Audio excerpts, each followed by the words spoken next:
Assalamualaikum. Waalaikumsalam. Oke, jadi perkenalkan nama saya Devani Meda dari Institut Seni Indonesia Yogyakarta. Di sini saya ingin mewawancari Pak D tentang tanggapan Pak D pada demo kemarin yang terjadi itu. Jadi yang pertama saya itu mau bertanya Pak D. Sebentar, nama Pak D siapa? Ya, siap. Oke, yang pertama, menurut Pak D ini apa sih penyebab masyarakat melakukan demo sampai besar-besaran itu kemarin? Ya, itu demo kemarin itu penyebabnya sangat kompleks. Antara lain dari kebijakan pemerintah sendiri yang mengakibatkan rakyat yang pada waktu sekarang ini dalam keadaan prihatin, tapi dengan langkah-langkah pemerintah untuk menaikkan tunjangan DPR yang sangat bagus, padahal keadaan masyarakat masih prihatin, dan menaikkan pajak terutama itu sehingga rakyat marah. Sama yang kedua kalinya arogansi daripada anggota DPR sendiri ketika diumumkan kenaikannya gaji naik, bagian daripada anggota DPR itu menari-nari. Masyarakat yang sudah nggak cocok, jika ada gejala-gejala nggak cocok, ya menjadi marah, itu pasti marah. Kemudian ada anggota DPR yang membuat hati masyarakat itu marah dengan kata-kata yang tidak senonoh, menganggap masyarakat itu jodoh dan sebagainya, sehingga masyarakat menjadi marah. Keadaan seperti itulah akhirnya masyarakat itu yang notabene masyarakat sekarang sudah menjadi masyarakat yang cerdas, sehingga dalam keadaan seperti itu ya pasti marah. Jadi memang sangat kompleks itu demo kemarin itu. Namun demikian sebenarnya itu memang murni dari rakyat yang menginginkan untuk segala sesuatu kebijaksanaan dari berarti itu berbasis masyarakat, menolong masyarakat. Itu masyarakat menginginkan supaya ada perhatian kepada masyarakat. Kemudian kenaikan tunjangan yang gratis, yang masyarakat sudah pandai melihat negara-negara di sekitar kita itu perbandingan tunjangan gaji untuk DPR itu Indonesia itu paling tinggi gitu. Jadi di dasar dengan UMR itu lebih daripada 5 kali lipat, lebih jauh, sehingga merasa masyarakat itu kurang diperhatikan. Itu penyebab daripada Demo yang kemarin. Ya. Tapi apakah demo itu merupakan sebuah cara yang tepat untuk menyampaikan aspirasi rakyat? Kenapa tidak bermusyawarah saja? Ya, sebenarnya masyarakat itu kan sudah punya wakil yang disebut DPR tadi. Tapi karena DPR-nya itu sendiri itu ya katakanlah kerjanya itu tidak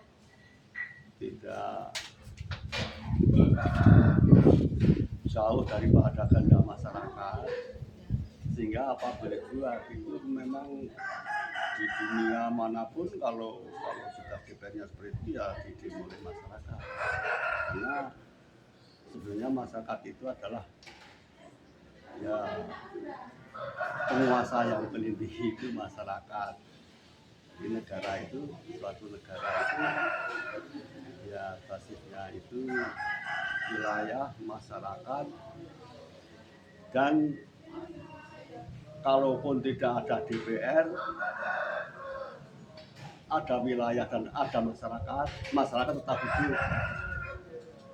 Nah, maksudnya DPR itulah untuk menolong supaya demokrasi itu bisa berjalan. Tapi karena DPR itu yang sekarang ini tidak senang masyarakat,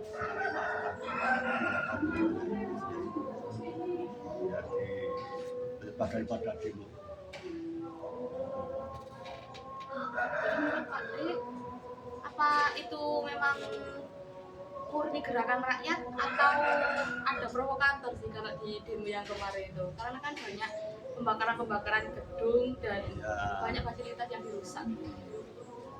awalnya itu tidak ada provokator, tapi memang masyarakat Indonesia itu sekarang sudah cerdas. Tapi akhirnya ada unsur yang lain yang sakit hati yang dialami sebelum-sebelumnya, yang sudah itu melakukan gerakan-gerakan anti pemerintah. Nah, ini mempunyai kesempatan untuk berbuat, tapi berbuat yang tidak sesuai dengan kehendak masyarakat sebenarnya. Dan itu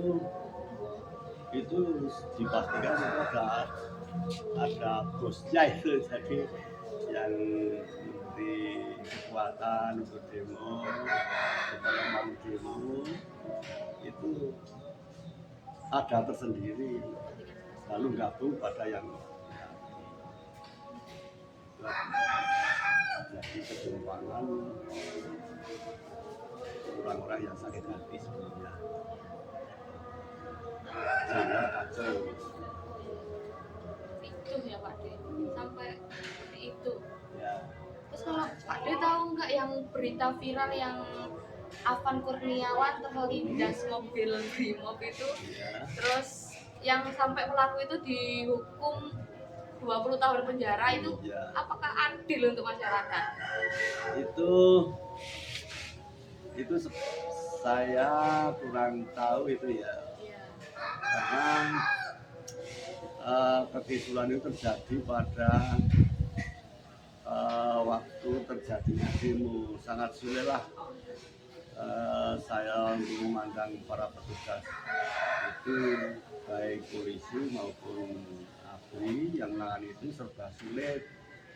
Kalau beliau itu mau tegas ya disangka melanggar HAM, kalau tidak tegas nanti malah sakit sendiri, diserang oleh para pendemo-pendemo yang bukan asli pendemo itu, sehingga memang ya kalau saya pikir ada kesulitan polisi dan terjadinya seperti itu. Saya juga sulit untuk berpikir apakah itu benar-benar kejadian asli atau memang dibuat, atau memang ada unsur yang lain, para pembudidaya itu membuat gara-gara itu sehingga terjadi kecelakaan itu. Jadi itu kan ojolnya itu mau mengirim apa gitu, kemudian terjadilah kecelakaan yang pasti itu apa memang kesalahan si sopir, apa memang dibuat oleh pendemo yang tidak bertanggung jawab, saya kurang tahu. Tapi Pak D percaya nggak kalau orang yang di penjara dan atau dihukum itu yang dipecat, kalau itu memang polisi asli?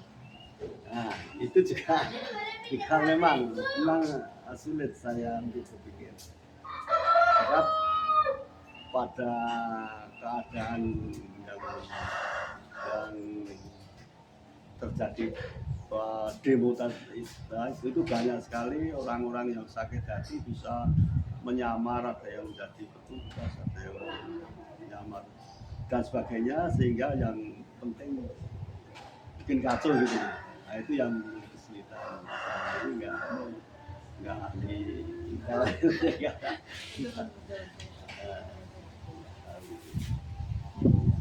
Terus untuk yang terakhir nih Pak D, apakah media sosial itu sangat membantu atau justru memperkeruh suasana ini? Kalau saat ini media sosial itu memang dibikin oleh orang-orang tertentu, orang-orang yang sakit pada pemerintah itu untuk memperkeruh keadaan yang kalau kita lihat presiden baru belum ada 1 tahun lah bekerja sudah dibuat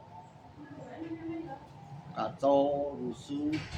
Nah ini kan sebenarnya yang bikin itu adalah para pembenci daripada pemerintah. Dan sebenarnya pemerintah sudah memberikan landasan untuk pembangunan negara kita supaya rakyatnya maju. Dan memang masa sekarang ini sudah waktunya generasi muda itu untuk tampil gitu loh. Sebab eranya itu zamannya sudah sangat jauh berbeda dengan zaman-zaman dulu. Ternyata apa itu terutama pada teknologi modern sudah maju, lalu pengetahuan sudah maju. Itu yang sekarang ini harus mulai berpikir menyesuaikan diri, menyesuaikan zaman teknologi. Itu adalah pemuda-pemuda. Jadi suatu negara apabila pemuda-pemuda tidak mau menyesuaikan diri, nanti akan ketinggalan zaman, akan kalah dengan negara-negara yang lain. Sudah waktunya ini Pak. Dan sebenarnya yang tua-tua yo harus legawa gitu. Tapi kali itu kelihatannya itu banyak para orang-orang tua yang memang sudah berjuang, yang kita akui dan kita hormati, tapi masih menginginkan panggung gitu. Dan mungkin itu juga memang dimintai pertolongan pada orang-orang yang sakit hati, misalnya punya organisasi dibubarkan karena ingin membantu negara khilafah Indonesia, termasuk Malaysia, Australia, dan padahal itu kongres ibu kota diumumkan. Kalau tujuannya seperti itu pasti ya sebagai presiden melarangnya, maka organnya dibubarkan. Nah itu sakit hati. Nah, sakit hati seperti itu masih bergerak terus. Cuma namanya beda. Kalau dulu HTI, sekarang sudah bukan HTI namanya, tapi masih bergerak terus. FPI sudah dibubarkan. Dan kalau itu dibiarkan saja, nanti Indonesia itu akan ini masyarakat pribumi menjadi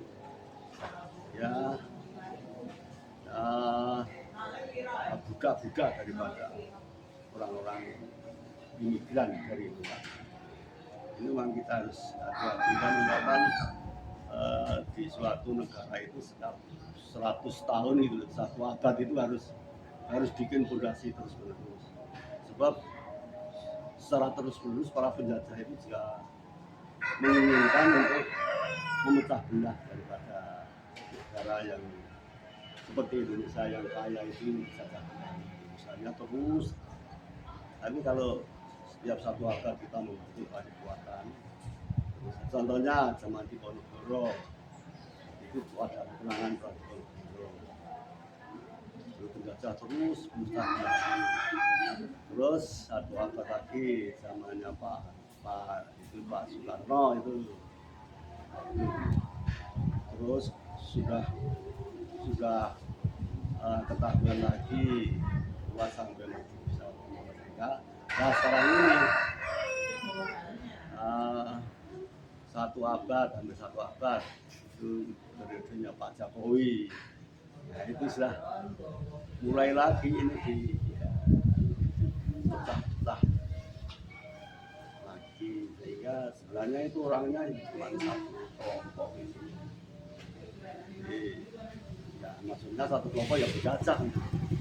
Kalau bukan penjajahnya langsung ya alat-alat yang dibawa oleh penjajah. Pecah belah mudah saja.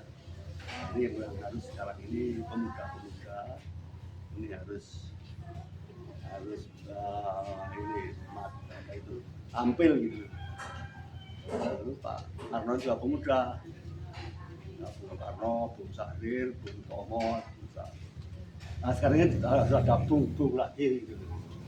Yang tua-tua sebenarnya ya bukan malah cari panggung. Kita bersatu untuk supaya jalan pemerintah Indonesia itu bisa maju, mudah-mudahan tahun 2045 menjadi negara emas. Artinya, sekarang ini sudah maju, Indonesia itu sudah maju, tapi juga harus hati-hati. Ini teknik-teknik mutafila juga maju juga dengan jalan yang bermacam-macam, menghilangkan sejarah-sejarah zaman dulu, diganti dengan sejarah-sejarah palsu, kuburan-kuburan palsu. Itu usaha untuk memecah, terutama para kiai itu. Jadi ibarat rumpun bambu, harus di situ ada tiga unsur yang tidak boleh dipisahkan. Tonggaknya, kemudian bambunya, dan bungnya. Ini tonggaknya itu para kiai, para itu kita harus mengingat. Kemudian bisa hidup itu rumput bambu kalau bambunya itu tidak terganggu, itu merupakan senjata itu. Siapa yang menggunakan senjata? Ya para bung tadi yang menggunakan senjata itu. Dikatakan apa itu dari pakai bambu runcing, tadi bambu itu harus betul-betul runcing, artinya diberi dua-dua pelatihan. Yang memang bambu ada pemuda maksudnya. Nah itu bukan itu tidak boleh lepas. Kalau lepas berarti negara itu bubar itu. Maka harus hati-hati kita para pemuda itu. Jadi kalau di Pangeran Diponegoro itu pemudanya, kemudian satu Pak Karno, Saling Bung itu pemudanya sekarang ini ya seperti para mahasiswa begitu itu kira-kira. Terima kasih Pak D atas jawaban tanggapan tentang demo kemarin. Ini sangat konkret banget dan pertanyaan jawabannya itu sangat membuat saya itu kayak oh ternyata tanggapan Pak D itu seperti ini. Jadi terima kasih dan semoga negara ini baik-baik saja Pak D. Amin, betul itu amin. Karena itu banget dan harus kita sebagai warga juga harus memilah-milih sesuatu yang baik dan yang benar dan buruk dan yang salah benar itu dia. Iya. Baik. Terima kasih Pak D atas jawabannya. Mas Ode, assalamualaikum. Waalaikumsalam.